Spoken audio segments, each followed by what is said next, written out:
Very good morning, everyone.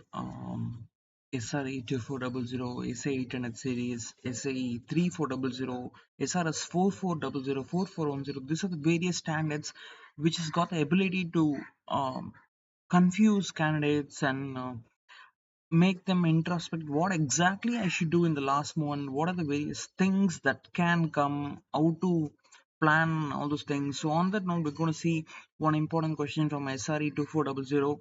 So the question is, while reviewing the financial information, it was noted that in the analysis of accounts receivable, it contained a material amount of past dues accounts receivable and for which there was no allowance for bad debts.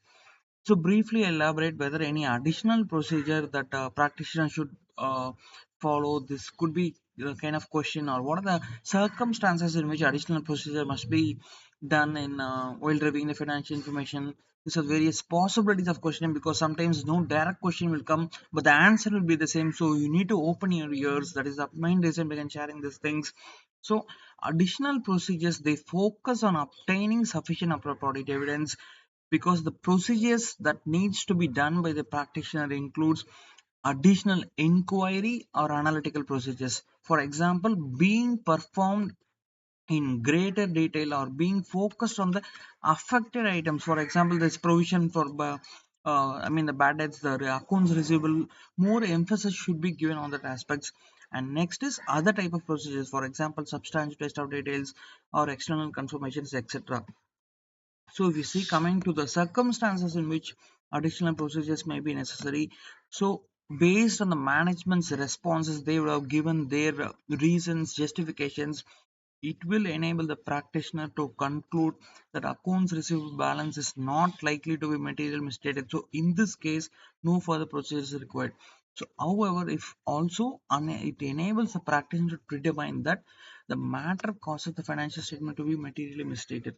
So in this case, because it is not materially misstated in the first case, but second case it is materially misstated, so no further procedure is required, and the practitioner will conclude that entire FS is materially misstated. So this is not a material misstatement. This is a material misstatement. Next is, it will lead the practitioner to continue to believe that accounts receivable is likely to be materially misstated, and that hence he will not be able to obtain sufficient appropriate audit evidence. So in this case, the practitioner should perform additional procedures to convince himself.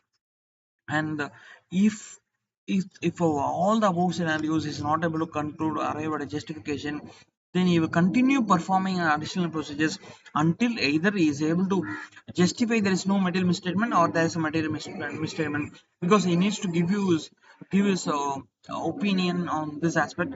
And if the practitioner is not able to either conclude in both A or B, then in this case, then a scope limitation exists. I repeat, then a scope limitation exists, and the practitioner is not able to form an unmodified conclusion of financial statements.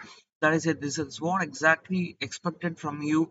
So I hope all of you listen, make full use of it, watch it 2 to 3 times so that it gets registered in your deeper mind. Best wishes, keep going. The standards are very easy if you understand the logic, the reasoning. That is all the way more important.